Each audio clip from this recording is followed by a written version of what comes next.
Hello everyone, it's Laurie from Cook Scrap Craft, and I'm back today with a process video for you that is my take on another paper issues challenge. I realized after I filmed this and got it all ready, last week I shared a paper issues challenge, but that's okay because actually today's challenge is for February. So if you go to the Paper Issues Friends and Fans Facebook group, you're actually going to see this. I think it was a sketch challenge.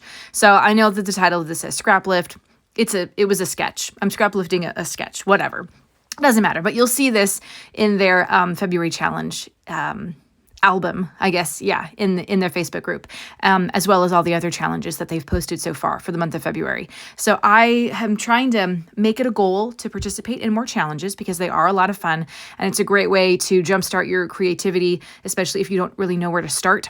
And so for this one, I'm like, you know what? Yeah, I'm gonna do it. It was the first sketch of the month. I'm like, I'm gonna participate in a lot of these challenges this month. So, and then I film myself doing it, which now you get to see. So this has a lot of triangles. The original sketch had 4 triangles, so top and on the sides and on the bottom, and they were pretty big. And the points actually met in the middle. I love triangles. However, I don't find them easy to cut. And I don't like when scrapbooking requires a lot of thinking. Okay, it makes me feel like I'm back in math class or something, and I'm trying to measure things and I don't really like it. So probably not something that I would consider doing again, or at least I wouldn't try to be so exact with the size of the triangles and everything like that. I think I've done something sort of similar where I had triangles kind of coming in from the sides, but they were a little wonky. They weren't all exact, and they weren't all trying to meet at a center point. So yeah, triangles are great, but wow. So my triangles ended up being smaller than the original sketch, and that's okay. Because, this is my own thing. I'm not sweating it. But just note that, if you want your triangles to be bigger, you need to have more paper, and you need to, I don't know what you need to do, but you need to figure it out, or just don't even do triangles at all. I don't know. I really wish there was some sort of big triangle punch, a really giant, I don't know. I guess it would have to be a 12 by 12 or an 8.5 by 11 sized punch to make a triangle. But then you would need different sizes of triangles. So you would have to have ones that are right triangles. You would need ones that are, isosceles? What kind of triangles did I just make there? Those aren't right triangles. Are they? No, maybe they are. Yes? I don't know. They're not obtuse. I know that. Anyway, I should have outsourced the triangles. Anyway, but like I said, I don't really care that they were smaller than anticipated. But because they were, and they weren't joining up in the middle, I am going to take that background paper is Echo Park. It's a spring collection. I'm not sure that it was very recent, but I have it. And I'm like, you know what? Let's break out some white gesso and see what I can do in the background here. Of course, I have to take a break to type a comment on someone else's YouTube scrapbook process video. But I'm going to use my white gesso, which actually I think I need to invest in some more because it's starting to get a little gloopy. I've definitely had it for, my daughter is going to be 7. I've probably had it since she was 1, 1 or 2. No, I probably had it since she was 2. So I've had it for 5 years, and it's all right. Some of it's getting a little dry, but a little thick.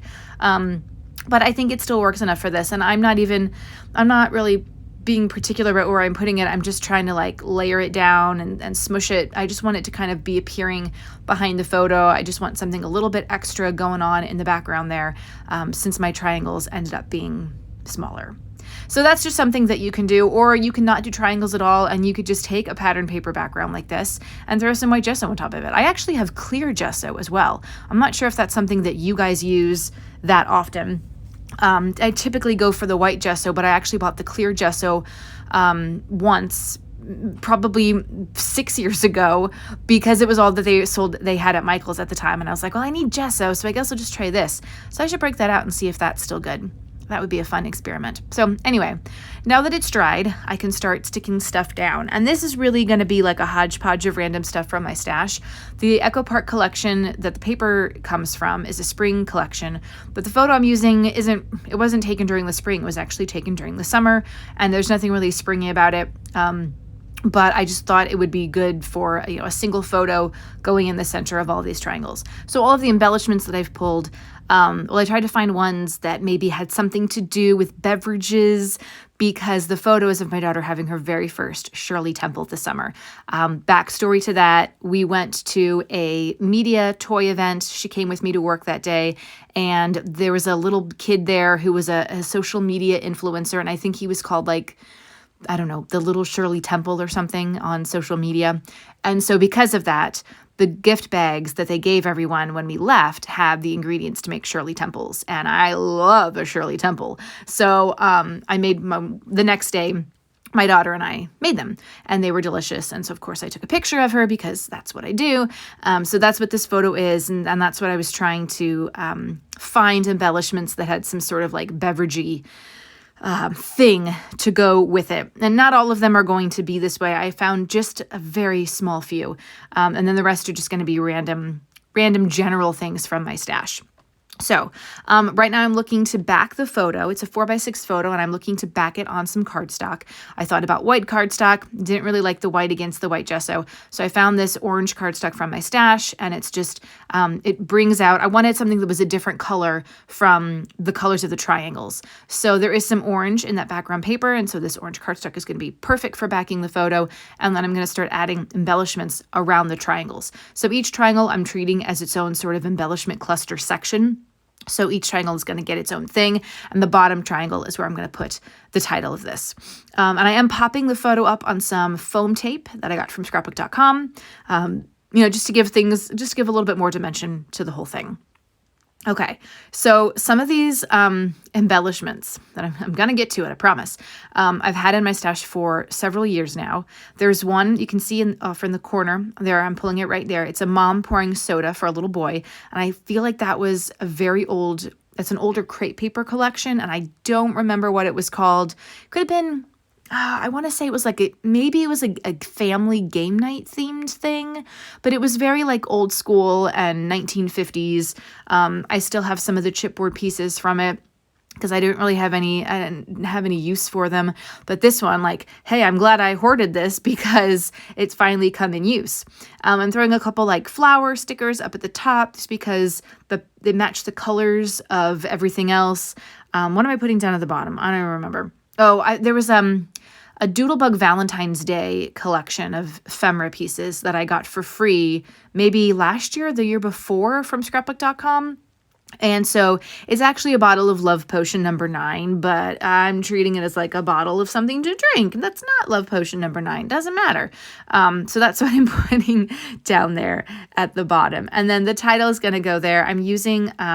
Am I using Doodlebug Alphas? I think they're the pink Doodlebug Alphas, and I'm calling this layout because we're having Shirley Temples, and the ingredient of the Shirley Temple is that cherry grenadine syrup. I'm calling this Cherry Bomb, like the Joan Jett and it wasn't Joan Jett. What was the band she was in before Joan Jett and the Heartbreakers? Now I can't think, but if you know the song, you know the song. Let me know in the comments if you remember the name of the band. They made a movie about it, which was awful, starring Kristen Stewart and Dakota Fanning. Oh my God, it was so bad. It was just, I couldn't even finish it. It was so awful. But yeah, Cherry Bomb, right? You know the song? Okay.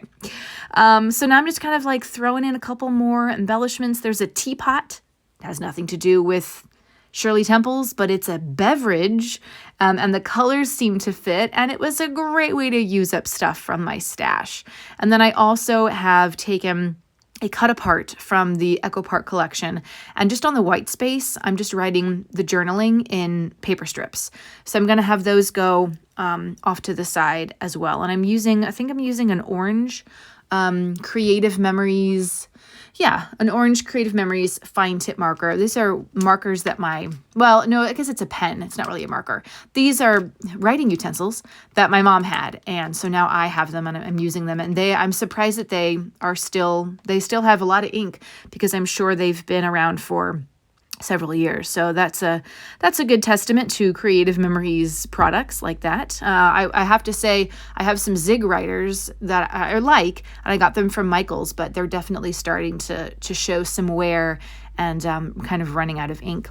Let me know in the comments if you guys have a favorite writing utensil for either your card work or your scrapbooking, journaling, if you do your own handwritten journaling. Well, I'm not doing paper strips. I just did it in a whole big circle. I'm thinking of another layout where I did paper strips using that same cut apart. So you'll see that in the layout share. I didn't do a process video for that one. So layout share is going to be coming obviously the beginning of March. If you're subscribed to the channel, you'll see that pop up in your notifications. If you haven't subscribed yet, please consider hitting that subscription button, subscribe here button. Ring the notification bell if you want. And give this video a thumbs up like if you find it inspiring and enjoyable to watch. I'm making up words here too. Hey, so you just saw that I moved that sticker over because I didn't like the top and the bottom had the embellishments like on the same side. So the bottom, the embellishments are on the right-hand side, and on the top now it's on the left-hand side. Just trying to change things up, trying to not be too symmetrical with the embellishments, since everything with the triangles is pretty, the samey. So anyway, I really appreciate you guys watching this video. And if you have any questions about this challenge, paper issues, I'm not on the design team anymore, but I used to be, and I still do enjoy participating in their challenges. So I'm happy to answer any questions that you have about that. If you have any questions or comments about the things that you see me do in this video, the products I'm using, any technique that I did, let me know in the comments down below too, and I'd love to help you out. I'm just adding a few of those. I think those were Paige Evans heart-shaped paper clips, because I feel like I wanted to use them up, and I liked that the colors matched this springtime Echo Park collection. So I'm just throwing a couple. Well, not throwing a couple. I'm not throwing them, obviously. I'm paper clipping them to the patterned papers, the triangle cardstocks. I think each one gets one, and I tried not to match the colors because I didn't have exactly the same colors to go all the way around. I don't think I had a blue one, but you'll see there's the yellow one. These are the close-ups. You get a little bit more detail and ideas of depth and everything going on this layout. So again, I hope this was inspiring for you. I hope you enjoyed listening to me ramble and make up words, and I hope you join me next week for even more fun scrapbook process videos. Bye!